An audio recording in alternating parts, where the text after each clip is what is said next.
전국 부동산 시장이 차갑게 얼어붙자 청약에 당첨되고도 계약을 포기하거나 100억 원 아파트를 거래하고도 취소하는 사례가 속출하고 있습니다. 지난 8월 서울 아파트 매매 건수는 총 4,024건이었는데요. 이 중 4%인 161건이 계약 해제됐습니다.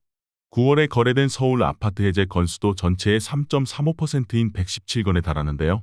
9월에 거래했는데 12월 이후에도 해제를 하는 건수도 계속 쌓이고 있어 거래 해제 비율은 더 높아질 전망입니다. 성동구 성수동에 위치한 갤러리아 폴의 전용 면적 241제곱미터의 경우 지난 8월 22일 100억 원에 매매됐지만 11월 15일 계약 해제됐습니다.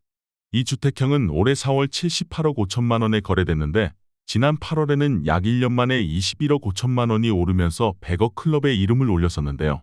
하지만 불과 3달 사이 계약이 취소된 것입니다. 송파구 잠실동 잠실헬스 전용 면적 59제곱미터도 지난 8월 23일 19억 1천만 원에 신고됐는데요. 11월 28일에 거래가 취소됐습니다. 계약이 해제되는 이유는 다양합니다. 통상 집값 상승기 때는 집주인이 배액 배상을 물고 계약을 취소하고 반대로 하락기 때는 매수인이 위약금을 내고 이를 무르기도 합니다.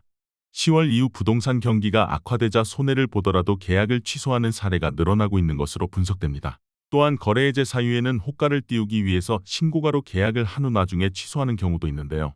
하지만 국토교통부 실거래 시스템상에서는 부동산 거래 해제 사유까지는 공개하지 않고 해제 일자만 공개하고 있습니다. 분양시장에서도 청약 경쟁률은 높았는데 당첨 포기 사례가 증가하고 있습니다.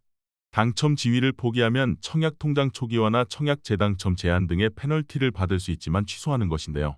이문아이파크자이는 15일 152가구에 대한 무순위 청약을 진행합니다. 이 단지는 앞서 최초 분양 때 16.9대 1의 경쟁률을 기록한 바 있습니다. 전체 일반 공급 물량 1,467가구의 9.7%에 해당하는 물량이 결국 주인을 찾지 못해 무순위로 풀린 것입니다. 지난 9월 1순위 청약에서 78.1대 1의 경쟁률을 기록한 성북구 보문센트럴 아이파크도 공급 물량 97가구 중 28%에 달하는 24가구가 지난달 무순위 청약으로 나왔었습니다. 전국 아파트값이 하락세로 전환된 데다 내년 부동산 시장도 불확실성이 높아지면서 계약 포기자가 늘어난 것으로 보입니다.